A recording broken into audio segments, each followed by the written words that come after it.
Selamat sore teman-teman. Jadi hari ini saya akan membahas materi mengenai akuntansi manajemen 2 atau Akmen 2. Kita bahas 3 problem hari ini. Jadi karena materinya kan ada 5, tapi hari ini kita bahas 3 problem aja. Karena kan kita udah melalui sekitar 6 minggu ya, 6 mingguan kuliah untuk materi UAS. Jadi aku berasumsi kalian semua di sini udah paham sama konsepnya, konsep setiap materinya. Yang pertama yang mau dibahas itu adalah absorption dan variable costing. Ini adalah soal ujian dari tahun-tahun sebelumnya. Harusnya soal ujian kalian nanti sih nggak bakal beda jauh ya daripada soal yang ini. Seperti itu. Jadi langsung mulai aja ya. Kalau baca soal itu, kalau di kelas aku selalu sarankan mahasiswa untuk baca perintahnya dulu. Tapi di sini dia kan perintahnya ada 2 ya. Sini dia bilang pertama, tanpa menyiapkan laporan laba rugi, hitunglah rekonsiliasi jumlah perbedaan laba bersih berdasarkan 2 metode, variabel dan absorption costing. Terus yang kedua, dengan asumsi harga jual per unit 26.000, siapkan laporan laba rugi berdasarkan metode variabel dan absorption.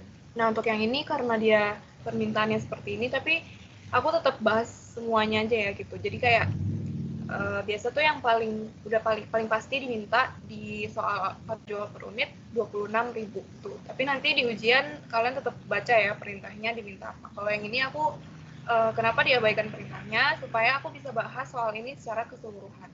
Soalnya adalah dia langsung kasih informasi untuk PT Lextal Indo ya, Lextal Indo. Dalam menentukan laba bersih tahun 2018. Ini berarti periode 2018 ya. Di sini dia udah kasih tahu rinciannya dari persediaan awal atau beginning inventory dan lain-lain sampai biaya penjualan dan administrasi tetap. Berarti fixed selling dan administrative expense. Di paragraf selanjutnya dia bilang perusahaan tidak memiliki persediaan barang dalam proses. Nggak ada work in progress, nggak ada WP. Terus aktivitas normal produksi mencapai jumlah unit sebesar 25.000, biaya overhead yang diperkirakan dan overhead aktual berjumlahnya sama. Jadi nggak ada varians ya karena budget dan aktualnya sama. Itu adalah informasi yang harus dicari pertama kali setiap kali mengerjakan soal variable costing. Di sini beginning inventory-nya kan udah ketahuan. Beginning inventory 1.000. Tahunya dari soal. Nih ya, di sini tertulis kalau persediaan awal adalah 1.000 unit. Terus unit yang diproduksi adalah 25.000. Sesuai ya sama informasi yang di sini, dia bilang kapasitasnya 25.000. Berarti dia memakai seluruh kapasitas produksi 25.000 unit. Selanjutnya adalah ending inventory, yaitu cadangan inventory yang masih ada di gudang saat akhir tahun, akhir periode. Di sini dia bilang persediaan akhirnya adalah 3.000 unit. Karena di soal ini cukup terus terang ya soalnya. Soalnya tuh kayak jelas banget gitu, dia langsung kasih tahu semuanya. Jadi unit sold-nya tuh kita nggak usah hitung juga sebenarnya bisa. Karena dia kasih tahu unit yang terjual adalah 23.000. Tapi kalau mau dihitung bisa, tinggal 1.000 tambah 25.000 dikurang 3.000. Nanti dapat unit terjualnya 23.000. Tapi karena di soal ini udah ada, jadi kita langsung salin aja informasinya. Itu ya, jadi saya ulangi lagi. Informasi pertama yang harus kalian cari saat mengerjakan variable costing adalah informasi mengenai berapa unit yang diproduksi dan berapa unit yang terjual. Yang paling penting. Selanjutnya adalah biaya overhead. Biaya overhead itu kita cari yang fixnya dulu. Fix overhead di sini di informasinya dia bilang ada biaya overhead tetap sebesar 107.500. Nah, ini udah semuanya ya, jadi kayak keseluruhannya gitu selama tahun itu overhead yang fixnya adalah 107.500. Jadi ini biar mempermudah aja sih, ini nggak ada perhitungannya, maksudnya biar mempermudah, jadi dicatat dulu informasinya seperti itu ya. Jadi step pertama udah selesai. Step pertamanya mencari informasi unit yang diproduksi dan unit yang terjual. Oke, setelah itu selanjutnya kita bisa hitung unit cost. Unit cost. Jadi unit cost adalah biaya yang harus dikeluarkan perusahaan untuk memproduksi satu unit barang. Unit barangnya itu butuh berapa itunya biayanya. Nah, seperti dari Akmen 1 juga, maksudnya kita udah tahu ya, Akmen dari dulu selalu gitu-gitu, DM, DL, overhead. Itu adalah 3 elemen utama yang membentuk cost-nya, cost dari suatu unit. Ini yang pertama adalah direct material. Ini kita bikin yang absorption method dulu ya. Direct material 8.000. Biaya ini kita tahunya dari soal, ini nggak ada perhitungannya ya. Di sini dia udah kasih tahu biaya variabel untuk setiap unit titik 2. Bahan baku langsung Rp8.000. Ini untuk simplicity aku nggak pakein mata uang ya, jadi anggapannya di sini semua rupiah. Di direct material dimasukin sebesar 8.000. Selanjutnya adalah tenaga kerja langsung atau direct labor. Di sini dia bilang tenaga kerja langsung sebesar 3.000. Jadi itu kita masukkan ke dalam perhitungan unit cost. Direct labor sebesar 3.000 untuk absorption method. Selanjutnya di bawahnya dia juga ada tertulis biaya overhead variabel atau variable overhead besar 1.800. Ini juga kita pindahkan informasinya ke perhitungan unit cost. Variable overhead harganya 1.800 per unit. Terus biaya penjualan variabel ini adalah variable selling expense. Ini nggak dimasukin ke dalam perhitungan. Masukinnya ke income statement nanti. Nah, untuk absorption costing sama variable costing, perbedaannya itu adalah di pengalokasian fixed overhead-nya. Ya, di sini perbedaan utamanya. Fixed overhead ini yang membedakan antara variable dan absorption costing. Untuk di absorption costing, kalau kita mau hitung product cost, itu kita harus mengalokasikan fixed overhead ke setiap unit yang diproduksi. Kita harus mengalokasikan fixed overhead-nya ke setiap unit yang diproduksi. Tuh, jadi kan fixed overhead itu kan sebenarnya tetap ya, namanya juga fixed, berarti dia itu termasuk biaya tetap. Jadi mau produksi berapapun, kayak misalkan perusahaan kan tahun ini produksinya 25.000. Kalaupun dia produksinya cuma 20.000 unit atau lebih dari itu misalkan, ya fixed overhead-nya bakal tetap 107 juta gitu. Jadi fixed overhead ini bakal tetap terjadi regardless berapa unit yang diproduksi, jumlahnya berapa, tetap dia bakal kayak gitu. Jadi kalau di absorption costing itu kita membebankan biaya overhead ini ke masing-masing unit yang terproduksi ya, ke masing-masing unit yang diproduksi. Gimana caranya dapat angka 4.300 tuh? Kita ambil dari ini, total fixed overhead yang terjadi di tahun ini dibagi dengan unit yang diproduksi, yaitu sebesar 25.000. Jadi 107 juta dibagi 25.000. Karena perusahaan pada periode ini itu dia memproduksinya 25.000 gitu. Jadi fixed overhead yang udah terjadi harus dibebankan ke setiap produk yang sudah terproduksi. Gitu cara hitung fixed overhead per unit. Ya, tinggal dibagi sama unit produce. Jangan sampai terbalik ya. Ini pakainya yang produce. Karena di variable costing seringnya itu produksi sama yang terjual itu beda jumlahnya. Jadi setelah 107 juta dibagi dengan 25.000, maka dapat hasilnya adalah 4.300. Setelah udah dapat semua komponen harganya, bisa ditotalin. Lalu kayak gini ya, kalau absorption itu selalu komponennya 4 ini. DM, DL, variable, overhead, dan fixed overhead. Tuh, ingat yang di fixed overhead itu harus pakai unit yang diproduksi. Kalau dia udah kasih fixed overhead yang per unit, ya bagus, kalian bisa langsung pakai angkanya. Tapi ini dia kasihnya total ya, 107.500.000. Dia kasihnya total, maka kita harus hitung lagi, karena udah ada dalam bentuk totalan, kita hitung lagi sebenarnya per unitnya itu harusnya berapa. Dengan cara dibagi dengan unit yang diproduksi, yaitu 25.000 unit. Nanti dapat hasilnya 4.300. Product cost per unit dengan metode variabel. Ini sama aja sih, absorption sama variable formatnya kayak gini. Yang membedakan cuma fixed overhead. Ya, jadi ini informasinya karena kita udah tahu, ya udah langsung dipakai aja gitu.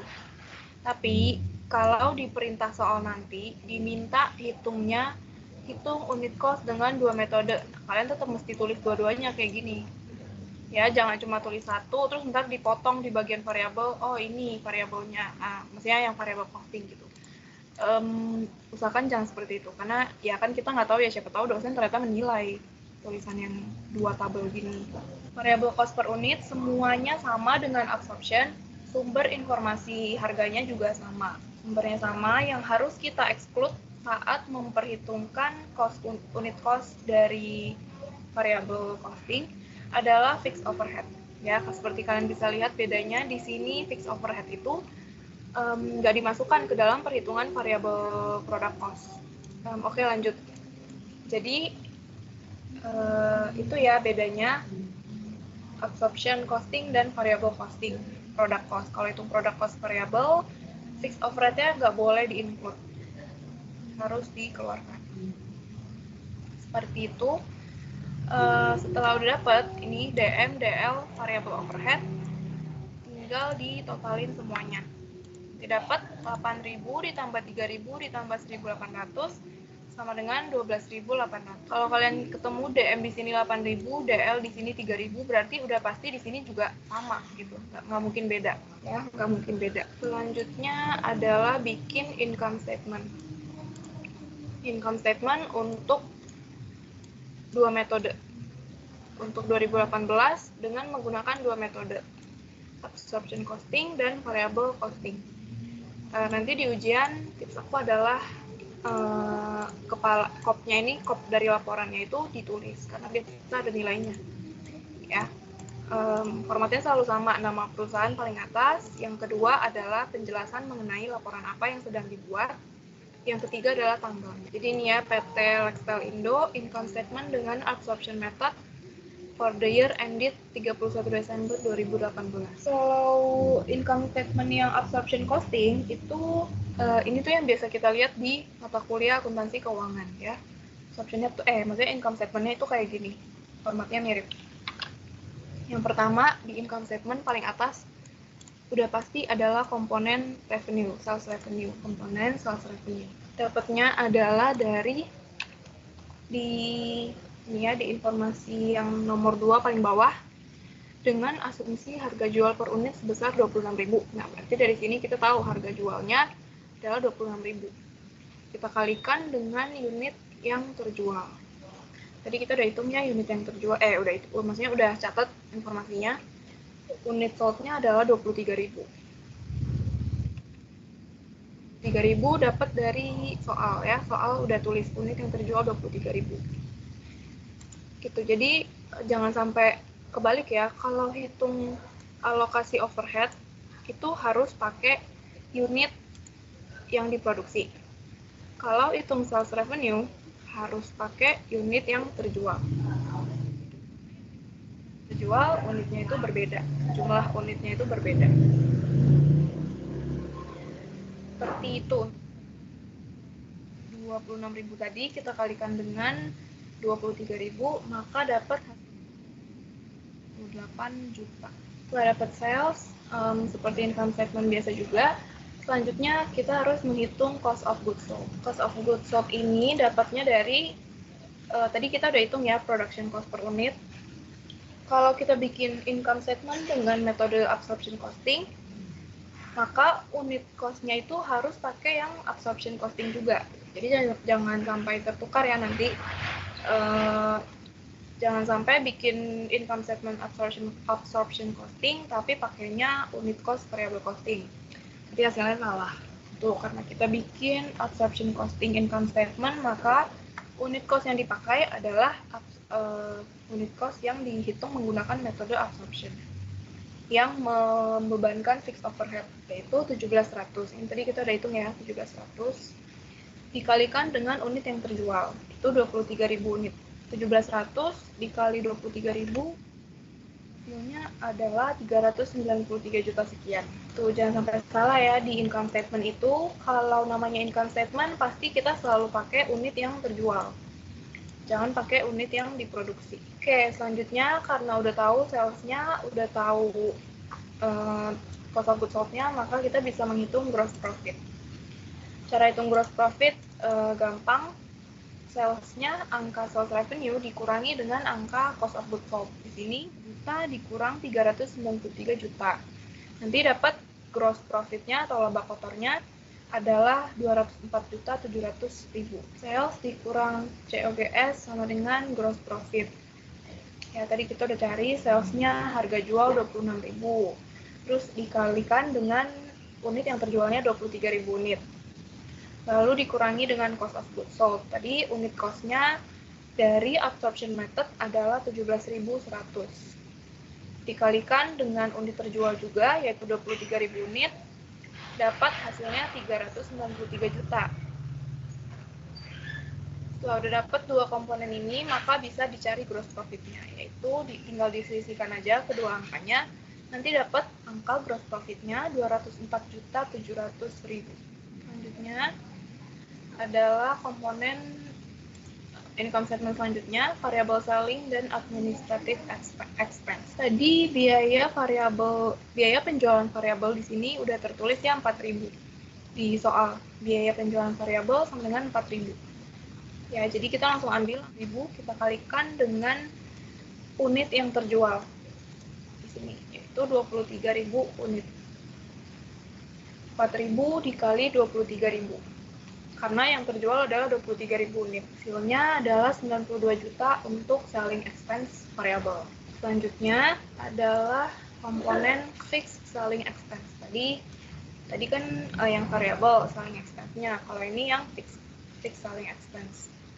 Kalau untuk ini nggak ada perhitungan apa-apa karena soal udah kasih tahu ya. Jadi kita cuma perlu cari informasinya aja. Ini di baris paling terakhir ya, biaya penjualan dan administrasi tetap sebesar 26.800.000 rupiah. Ya, jadi ini informasinya kita salin ke sini. Oke, setelah dapat kedua jenis biaya penjualan, selling dan maksudnya variable dan fix, maka sisanya adalah net income. Sisa dari gross profit setelah dikurangi beban-beban penjualan, maka kita akan dapat net income untuk tahun ini, itu tahun 2018. Caranya adalah gross profit-nya 204 juta, dikurangi dengan variable selling-nya 92 juta, dikurangi dengan fixed selling-nya 26.800. Nanti dapat hasilnya 85.900. Net operating income 85.900. Nanti pada saat ujian, ini formatnya selalu sama, selalu kayak begini kalau absorption costing. Begitu juga untuk variable costing, ya nggak mungkin beda. Selanjutnya adalah income statement tapi dengan metode variable costing. Nah, ini formatnya agak berbeda ya antara variable dan absorption costing. Kalau di variable costing, formatnya itu adalah dia selalu memisahkan biaya variable dan biaya yang fix. Gitu. Jadi biaya variabelnya di atas, setelah itu penjualan dikurangi seluruh biaya variabel, nanti dapat contribution margin. Nah, contribution margin ini yang akan digunakan untuk menutupi fixed cost. Ya, jadi untuk menutupi biaya tetap perusahaan, dia memakai contribution margin. Gitu. Kalau masih ada sisa, nah itulah yang bakal jadi net income perusahaan. Gitu. Jadi kalian inget-inget aja kalau variable costing itu formatnya, maksudnya biar inget sama formatnya. Ingetnya itu caranya adalah selalu memisahkan variable cost dan fixed cost. Untuk variable costing, baris pertama sama, yaitu sales revenue. Sales revenue-nya pasti sama ya untuk kedua metode, sales revenue nggak akan berbeda, 598 juta. Saya ulangi, 598 juta ini dapatnya dari 26.000 dikali sama unit yang terjual. Jadi kita udah cari ya, unit sold-nya di sini adalah 23.000. Jadi dapat hasilnya 598 juta. Selanjutnya adalah variable cost of goods sold. Nah, kalau di sini di variable costing sebutnya bukan COGS, tapi variable COGS. Oke, setelah dapat variable COGS, masih ada biaya variabel lainnya, yaitu variable selling expense. Ini juga kita udah hitung tadi, 92 juta dapatnya dari adalah biaya penjualan variabel. Ada di soal ya, yang ini, biaya penjualan variabel 4.000. Dapatnya cara hitungnya adalah 4.000 dikali unit yang terjual. Tadi unit yang terjual juga kita udah ketemu, yaitu 23.000 unit. Kalau mau langsung pakai angka dari absorption income statement juga bisa ya. Yang bisa dipakai itu adalah sales dan variable selling expense. Itu bisa di kedua metodenya sama. Untuk variabel COGS pakainya production cost per unit 12.800.000. Ini product cost-nya adalah product cost dari variable costing. Ya, jadi beda. Tadi di income statement sebelumnya kita pakai yang 17.100. Sekarang kita pakai yang 12.800. Karena kita lagi membuat yang variable costing. Jadi product cost-nya harus yang metode variable costing juga. Tuh. Setelah dapat sales, dapat variable COGS, dapat variable selling expense, maka kita bisa hitung contribution margin-nya. Ini variable cost-nya udah dimasukin semua ya. Variable COGS, variable selling expense, udah masuk semua, maka sisa dari penjualan setelah untuk menutupi variable expense, sisanya adalah contribution margin. Contribution margin ini caranya dicarinya itu dari sales. Sales 598 juta, dikurangi variable COGS 294 juta, terus dikurangi variable selling expense 92 juta. Dapat hasil dari contribution margin adalah 211.600.000. Itu ya, jadi kalau di income statement variable dan absorption, bedanya adalah di situ. Kalau di variable itu dia memisahkan komponen biaya-biaya variabel dan biaya tetap. Kalau di absorption itu dia sama kayak income statement yang dipelajari di keuangan, di akuntansi keuangan. Oke, selanjutnya setelah dapat contribution margin, sesuai dengan yang saya jelaskan di awal, contribution margin ini nantinya akan digunakan untuk menutupi biaya tetap. Kalau masih ada sisa dari CM ini setelah bayar fixed cost, nah itu yang bakal jadi net income. Setelah contribution margin, maka selanjutnya kita akan hitung fixed cost. Fixed cost yang pertama adalah fixed overhead atau fixed manufacturing overhead. Dapatnya dari mana? 107.500 ini dapatnya dari soal. Nih, biaya overhead tetap dapatnya dari soal. Komponen fixed cost selanjutnya adalah fixed selling expense. 26.800 juga dapat dari soal. Ini sama ya, udah pasti sama yang absorption costing. Ya, kalau 107.500 ini nggak dimasukkan dalam perhitungan di absorption income statement. Karena kalau di absorption method, 107.500 ini sudah termasuk di COGS-nya. Ya, tadi kan ingat ya, tadi pertama di awal-awal kita sudah mengalokasikan 107.500 ini ke setiap produk yang di setiap unit yang diproduksi. Tuh. Jadi makanya di income statement-nya tuh udah nggak ada. Kalau di variable biaya per unitnya itu kita nggak masukin fixed overhead ini, makanya kita masukinnya di income statement yang 107.500. Selanjutnya, karena biaya tetapnya udah ketemu semua, maka kita bisa hitung sisa dari contribution margin-nya, yaitu net income. Cara hitung net income-nya adalah 211 juta, dikurangin 107 juta, dikurangin 26 juta. Nah, jadi contribution margin sebesar 211 juta dipakai untuk menutupi biaya-biaya tetap yang terjadi. Nanti dapat 7.300.000. Nah, ini angka 77 juta ini yang dimasukkan, maksudnya yang dilaporkan sebagai net income. Gitu. Jadi itu ya bedanya variabel sama absorption itu adalah pengalokasian biayanya, mengalokasikan biaya fixed overhead. Kalau cara alokasinya beda, maka income yang operating income yang dilaporkan juga akan berbeda. Yang selanjutnya adalah rekonsiliasi income. Rekonsiliasi income antara net income yang variable costing sama yang absorption cost. Formatnya selalu kayak gini. Format rekonsiliasinya selalu kayak gini, yang di atas net income dari variable, terus plus minus selisihnya fixed overhead, baru di bawahnya net income yang absorption costing. Kita langsung masukin aja angkanya ya, variabel kan tadi kita udah ketemu ya 77.300. Sedangkan untuk yang absorption adalah 85.900. Jadi karena yang absorption income-nya lebih gede, berarti ini di plus 8.600. Tinggal diselisihin. Untuk cara rekonsiliasi income tanpa ada income statement ini, ada caranya sebenarnya. Caranya adalah dengan menghitung selisih overhead. Aku coba jabarin dulu ya perhitungannya, nanti aku jelasin. Caranya, ini rumusnya selalu sama. Rumusnya adalah overhead ini, overhead per unitnya 4.300. Tadi kan kita udah sempat hitung di absorption method. Fixed overhead per unit adalah 4.300.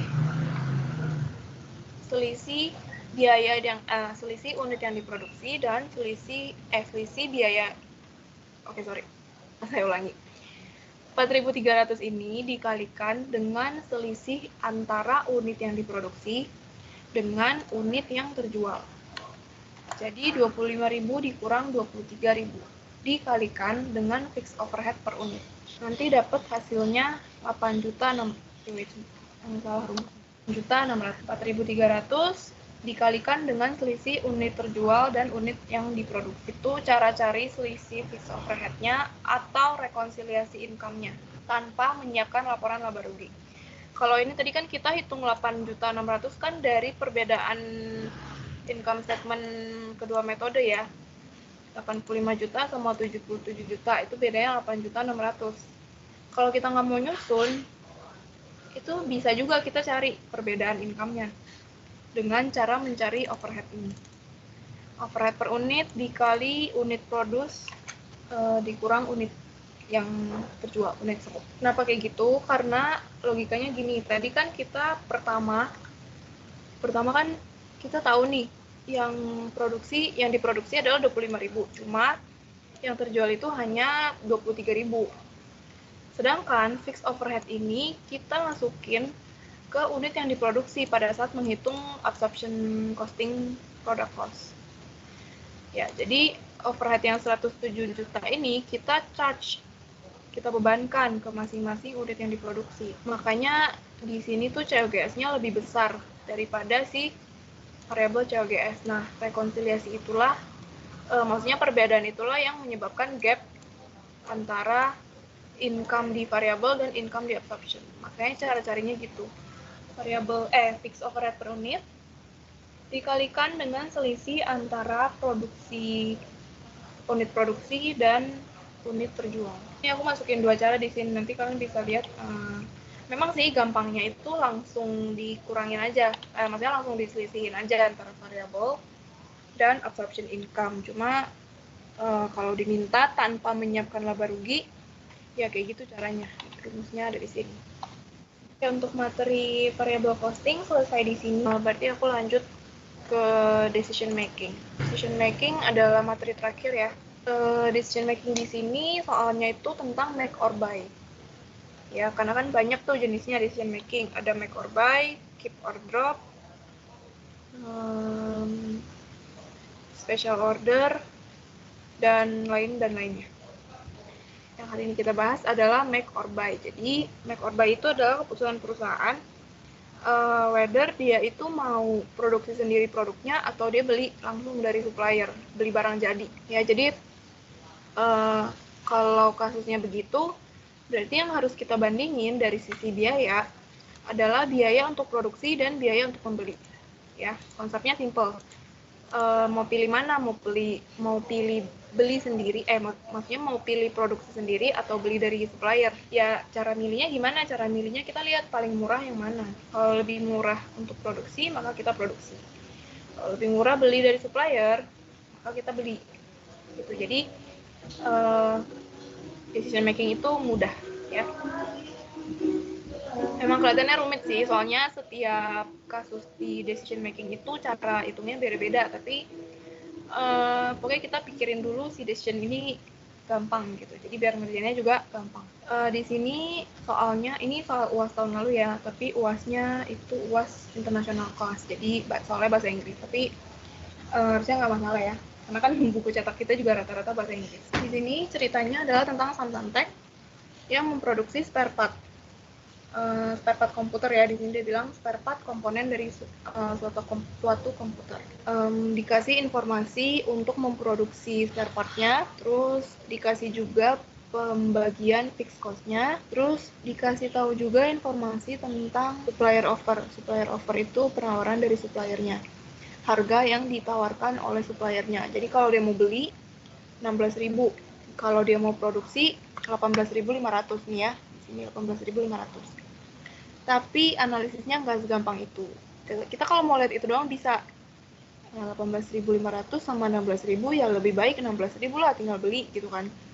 Nah, tapi kita mesti lihat ini di sini ada fixed cost. Fixed cost yang tidak terhindarkan.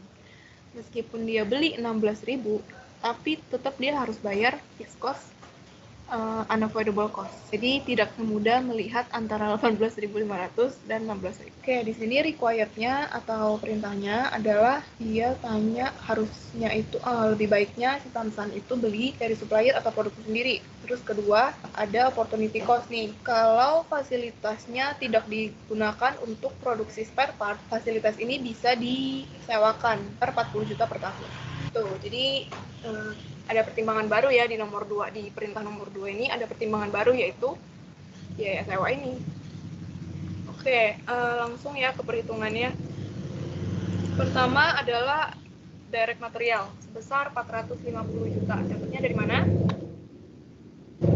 Dapatnya dari 9.000 dikalikan 50.000. 9.000 adalah direct material per unitnya, dikalikan dengan kebutuhannya, yaitu 50.000 unit per tahun. Nanti dapat hasilnya 450 juta. Kalau dia produksi, ini aku udah bikin dua pilihan, dua kolom di sini, make or buy. Kalau dia make, berarti dia harus keluarin biaya segini untuk DM. Kalau dia buy, ya dia nggak usah beli DM. Tuh, selanjutnya adalah biaya DL. 150 juta, dapatnya dari mana? Di sini dia tulis DL-nya adalah 3.000. Terus dia harus produksi 50.000 kebutuhan per tahunnya. Setelah dikalikan, nanti hasilnya adalah 150 juta. Ya, kalau dia produksi, dia harus bayar DL 150 juta. Kalau dia beli dari supplier, maka nggak ada biaya DL. Selanjutnya adalah variable overhead. Variable overhead sebesar 125 juta. Dapatnya dari, di soal tertulis variable overhead per unitnya adalah 2.500.000. Habis itu dikalikan dengan kebutuhan produksi perusahaan 50.000 per unit. Ini angkanya semua ada ya di soal. Kita tinggal ambil angkanya mana yang dibutuhkan dan dihitung. 2.500 dikali 50.000 dapat hasilnya 125 juta. Yang buy adalah kosong karena kalau dia milih beli dari supplier, maka dia nggak harus bayar si variable overhead ini, di pilihan beli kosong. Oke, lanjut ya. Selanjutnya adalah overhead ini di soal tertulis 4.000. 4.000 per unit. Jadi 4.000 per unit itu kita kalikan dengan 50.000 unit yang harus, maksudnya yang dibutuhkan. Kan Samsung itu butuh 50.000 unit per tahunnya, maka itulah yang kita kalikan dengan fixed overhead per unit. Dapat. Tapi di paragraf kedua dia bilang fixed overhead terdiri dari dua jenis biaya.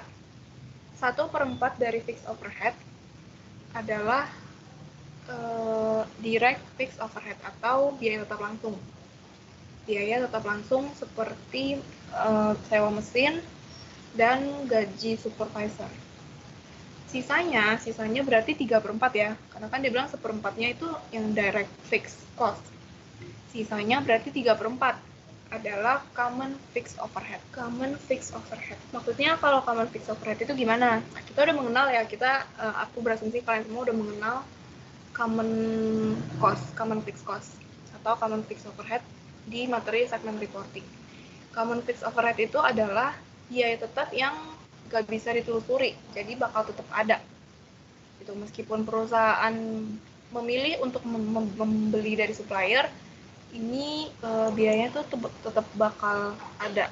Jadi ini kita masukkan ke si common fixed cost 150 juta. Dapat dari mana 150 juta? Tadi kan common direct fixed cost-nya adalah 1/4. Maka kita ambil angka 3/4-nya. Kali 4.000 adalah fixed overhead per unitnya. Terus dikalikan dengan 50.000. Ini yang kita masukin ke dalam kolom buy adalah 150 juta. Kenapa 150 juta? Kita ambil unavoidable-nya. Jadi kalaupun si Samsan mau beli, dia tetap harus bayar sebesar 150 juta. Mau nggak mau tetap harus bayar, karena itu common. Tuh, selanjutnya biaya yang harus diperhitungkan adalah harga belinya. Purchase price-nya 800 juta. Dapatnya dari mana? 16.000. Ini dapat dari tawaran suppliernya per unit 16.000. Terus dikalikan dengan kebutuhan perusahaan, yaitu 50.000. Setelah kita udah tahu biaya-biayanya apa aja, maka kita bisa totalin. Kalau dia beli ini ya 952 juta, totalin semuanya, totalin dari atas sampai bawah. Kalau perusahaan memilih untuk untuk memproduksi si spare part ini, dia harus bayar 925 juta. Kalau dia beli dari supplier, dia harus bayar 950 juta. Ya, karena yang harus dia bayar itu bukan cuma biaya belinya, dia harus bayar juga common fixed cost-nya. Seperti itu. Jadi kalau dilihat begini ya biayanya tuh kecilan untuk biaya produksi. Ya, karena kita analisis dari biayanya, kalau beli itu lebih mahal. Jadi decision making yang harus dibuat adalah sebaiknya produksi sendiri. Ya, biayanya lebih murah 25 juta. Nomor 2 itu biayanya semua sama, kecuali ada satu pembeda, yaitu biaya sewa. 40 juta per tahun. Jadi pertama kita masukin dulu semuanya, kita kerjakan dari awal ya. Direct material 450 juta, DL 150 juta, variable overhead, fixed overhead-nya 200 juta. Sama ya kayak yang di atas. Pokoknya semua komponen biaya per unit ini kita kalikan aja dengan 50.000 ya. Selanjutnya ada purchase price. Ini juga masih sama 800 juta. Common fixed cost 150 juta. Biaya terakhir yang harus kita pertimbangkan adalah biaya 40 juta. Ini kita masukkan ke dalam komponen opportunity cost di kolom yang make. Kenapa namanya opportunity cost? Karena kalau dia memilih untuk membeli, dia nggak bakal maksudnya kalau dia memilih untuk membeli, perusahaan bakal dapat pendapatan 40 juta. Ya, kalau dia memutuskan untuk beli, maka fasilitasnya bisa disewakan. Dia bisa dapat 40 juta per tahun. Tapi kenapa kita masukinnya ke kolom make? Karena kita lagi memperhitungkan biaya. Kita bukan lagi memperhitungkan revenue. Kita memperhitungkan pengeluaran di sini, bukan revenue. Jadi makanya kalau dia membuat sendiri, itu 40 juta dia nggak bisa dapat. Maka kita masukkan ke dalam cost. Terus step selanjutnya sama. Jumlahin semuanya. Jumlahin dari atas 450 sampai 40, ini juga sama, 800 sama 150. Hasilnya 965 kalau perusahaan mau membuat dan 950 kalau perusahaan mau membeli. Karena di sini lebih murah untuk membeli ya, biasanya 15 juta ya, 965 dan 950. Maka sebaiknya dia beli aja. Biayanya lebih murah. Aku lanjut ya ke problem terakhir, yaitu materi transfer pricing. Berikut adalah soalnya. Jadi ini tentang IFO. Memproduksi makanan dan minuman. Harusnya ini produk minuman ya, bukan makanan. Di antaranya ada divisi susu dan divisi keju. Transfer pricing ini direncanakan terjadi antara kedua divisi ini. Oke, jadi buat keju itu kan butuh susu. Jadi manajernya si keju itu consider untuk beli susunya dari divisi susu, dari satu perusahaan yang sama. Di sini ada informasi mengenai biaya-biaya yang terjadi untuk memproduksi satu kemasan susu. Terus ada informasi lainnya juga yang ya kita nggak perlu tahu satu-satu, yang penting di breakdown-nya itu pada saat mengerjakan aja. Step pertama setiap mengerjakan soal transfer pricing adalah menentukan mana departemen penjual, mana departemen pembeli. Kalau di sini penjual di sini adalah divisi susu, yang membeli divisi keju. Yang pertama harus dihitung adalah biaya untuk memproduksi satu unit susu. Ya, ini kan udah dikasih tahu nih semuanya. Direct material 13.000, ini salah soal ya. Harusnya 13.000.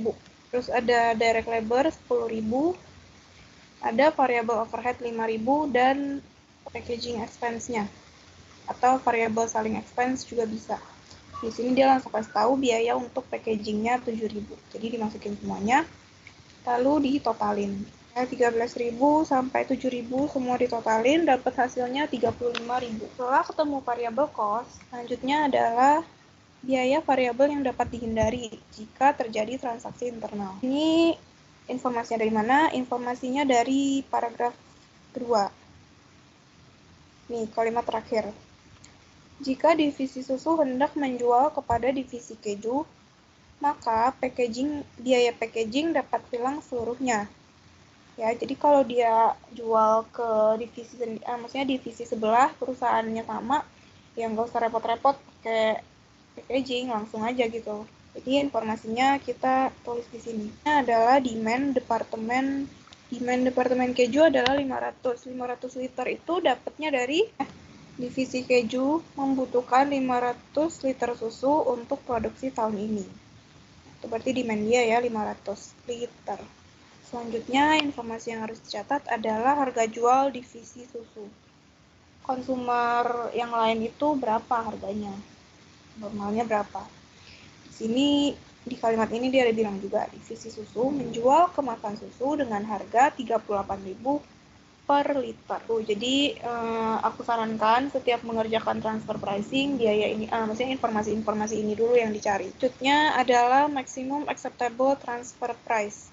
30.000 dapat dari mana? 30.000 ini adalah harga beli divisi keju kalau dia belinya dari supplier luar. Tuh, makanya dia kalau beli dari orang lain 30.000. Tapi kalau dia beli dari departemen susu bisa aja lebih murah. Nah, itu yang mau kita cari. Range harganya kalau terjadi transfer pricing berapa range harganya yang memungkinkan.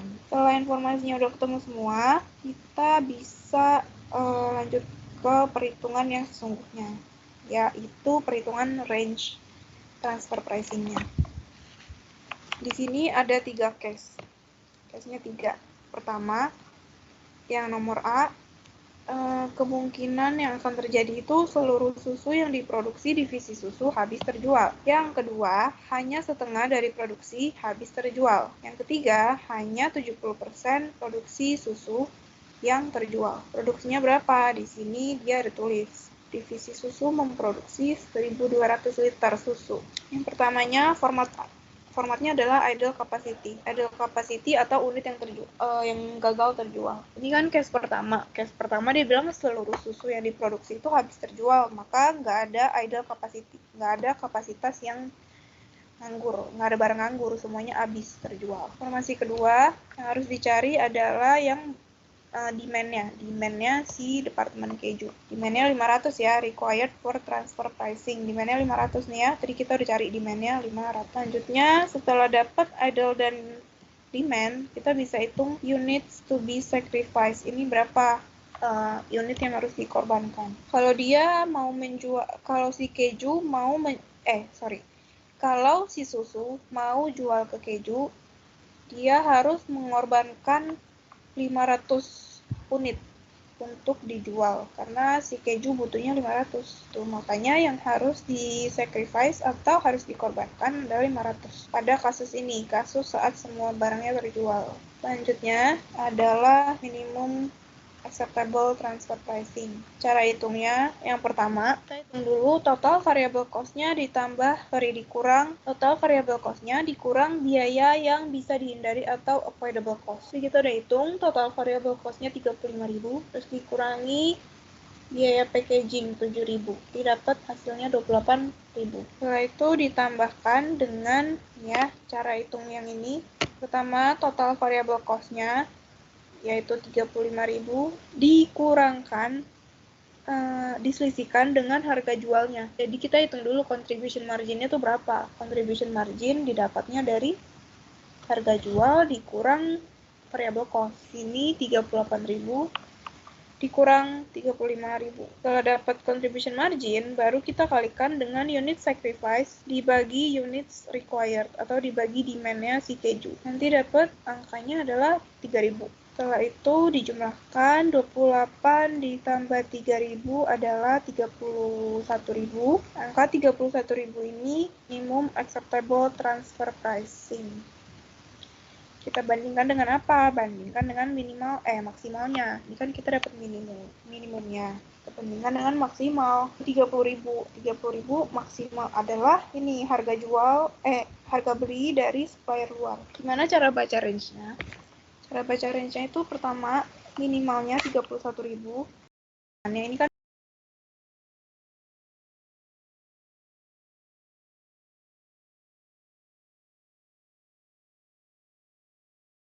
gimana? Si manajernya si susu ini, dia mau jual, tapi harganya 31.000. Dia mau nih jual ke si keju, tapi harganya 31.000 minimal. Nggak boleh lebih kecil daripada ini. Sedangkan si keju kalau beli dari supplier luar itu harganya 30.000. Ya kalau dia bisa beli dari supplier luar, buat apa dia beli dari divisi susu gitu. Jadi makanya kesimpulannya tidak dapat dilakukan transfer pricing. Samaannya nggak masuk ya. Si susu maunya jualnya 31. Sedangkan si keju bisa beli dari luar itu 30 doang. Jadi ya nggak dibutuhkan transfer pricing. Aku lanjut ke case 2. Case 2 itu dia bilang hanya setengah atau 50% dari produksi susu yang udah diproduksi itu cuma terjual setengahnya. Berarti ada tuh kapasitas idle capacity, yaitu barang-barang yang gagal terjual. Kita tulis di sini ya informasinya. Kapasitinya 600 unit. Dari 1.200 dibagi 2, karena dia bilang setengah. Ya udah kita bagi 2. Hanya setengah yang terjual, berarti sisanya juga setengah. Selanjutnya, required for transfer pricing atau demand-nya. Ini required-nya selalu sama ya di setiap case. Karena demand-nya si departemen keju ya segitu-segitu aja. Nggak akan berubah. Udah dapat idle capacity, dapat demand-nya si keju, maka bisa hitung unit to be sacrificed. Di sini 0. Kenapa 0? Karena logikanya gini, si divisi susu itu memang susunya tuh nggak terjual semua, ada sisa 600, sedangkan si keju itu cuma butuh 500. Jadi kalau dia punya 600, diminta 500, ya berarti nggak ada yang perlu dikorbankan. Ya karena barang dia lebih, jadi nggak ada yang perlu dikorbankan. Makanya di sini sacrifice unitnya adalah 0. Oke, selanjutnya adalah minimal atau minimum acceptable transfer pricing. Ya, 28.000. Caranya sama kayak yang di atas, rumusnya tuh sama. Cuma angkanya aja diganti-ganti. Digantinya itu dari units to be sacrificed. Ya, jadi di setiap case angkanya tuh biasanya sama. Yang berbeda-beda itu unit sacrifice-nya.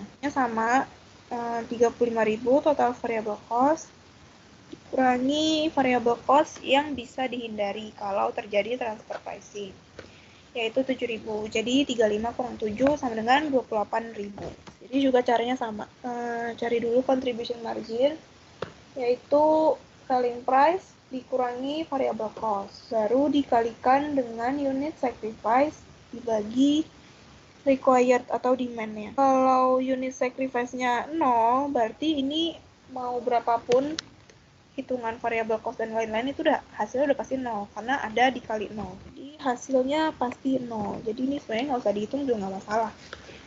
Kalau unit sacrifice-nya 0. Hitungnya yang ininya doang, yang 28.000. Tapi di sini nggak apa-apa, aku tetap masukin perhitungannya biar kalian bisa lihat rumusnya. Hasilnya berarti 28.000. Terus range-nya segini, 28.000 lebih kecil sama dengan transfer pricing lebih kecil sama dengan 30.000. 30.000-nya dapat dari mana? 30.000-nya dapat dari maksimum transfer price. Maksimumnya adalah harga beli divisi keju kalau dia beli dari supplier eksternal. Nah, ini persamaannya masuk ya. Menurut si manajer susu, dia setuju untuk jual harganya 28.000 per unit minimalnya. Tuh. Nah, kalau si manajer susu dan manajer keju bisa diskusi nih, akhirnya katakanlah akhirnya nilai transfer price-nya adalah 29.000 per unit. Nah, ya berarti win-win dong. Si susunya terjual, si keju bisa beli susu dengan harga yang lebih murah tuh. Karena kan tadinya kalau dia beli dari luar 30, setelah dia diskusi, oh bisa nih dapat harga di bawah 30, ya berarti bisa gitu. Jadi kesimpulannya adalah dapat terjadi transfer pricing. Itu untuk case kedua. Untuk case 3, di sini case 3 ketentuannya gini, 70% dari produksi susu terjual. Ya, 70%-nya terjual, sisanya berapa? Sisanya 30%. Di 30% atau 0,3 dikaliin sama total produksinya, yaitu 1.200. Didapat hasilnya 360 unit. Ya, karena 70%-nya terjual, maka ada sisa barangnya itu 30%. Nah, itu seperti biasa lanjut ke required for transfer pricing atau demand-nya si divisi keju. Demand-nya nggak pernah berubah, selalu 500 ya di berbagai case, 1, 2, 3, selalu 500 liter. Ya, berarti udah dapet idle capacity-nya 360, udah dapet juga demand-nya 500. Maka berapa yang harus dikorbankan? Jadi dia tuh sisanya cuma 360. Tapi si divisi ini butuhnya 500. Ini kalau diselisihin, units to be sacrifice-nya adalah 140 liter. Ya, karena dia cuma sisanya itu cuma 360, sedangkan dia harus jual 500. Maka dia harus mengorbankan 140 unit yang seharusnya untuk konsumen eksternal. Ya, dia jadinya jual ke divisi yang satu perusahaan. Setelah ketemu unit sacrifice-nya, maka bisa dicari minimum acceptable transfer pricing. Caranya sama, 28.000 ini selalu sama.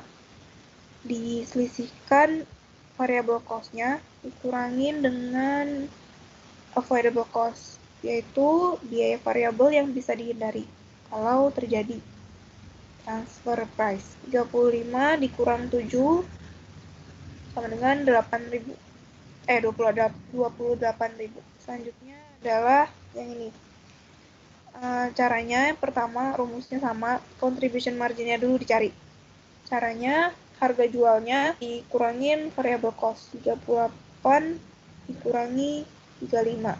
Maka contribution margin per unit adalah 3.000. Didapat itu baru dikali sama units to be sacrificed. Dikali unit sacrifice dibagi required-nya atau demand-nya divisi keju, divisi pembeli. Nanti dapat hasilnya 840. Rumusnya selalu sama, cuma angkanya beda-beda karena units to be sacrifice-nya itu beda-beda. Pola soal transfer pricing selalu gini. Biasanya dikasih 3 case. Di ketiga case itu yang berbeda cuma ininya doang nih, yang 3.000, 0, sama 840. Tuh, jadi setelah ditambah dapat hasilnya 28.840. Itu adalah minimal harga minimal yang si manajer susu mau jual ke manajer keju. Minimalnya udah tahu maksimalnya, maka bisa dihitung range-nya. Kalau maksimal itu nggak bisa maksimal itu nggak harus ada hitungannya, langsung ambil dari informasi di soal, yaitu harga beli dari supplier eksternal. Jadi 28.000 itu persamaannya jadi gini, 28.840 lebih kecil dari sama dengan transfer price, lebih kecil dari sama dengan 30.000. Setelah itu range-nya masuk akal ya, berarti maksudnya persamaannya nyambung gitu. Si manajer susu mau menjual tapi harganya 28.840. Berarti dia bisa mendiskusikan harganya antara 28.840 sampai 30.000. Lebih dari 30.000 ya dia mending beli dari supplier luar gitu. Ya, dapat dilakukan transfer pricing karena range-nya bisa ya, memungkinkan. Soal transfer pricing selesai. Apakah ada yang mau ditanyakan? Nggak harus tanya tentang transfer pricing ya, bisa boleh tanya dari problem yang tadi kita bahas juga. Oke. Nggak ada pertanyaan ya berarti. Kalau nggak ada pertanyaan atau belum kepikiran pertanyaannya, boleh ditanyakan ke chat di Teams maksudnya personal chat di Teams, di Microsoft Teams.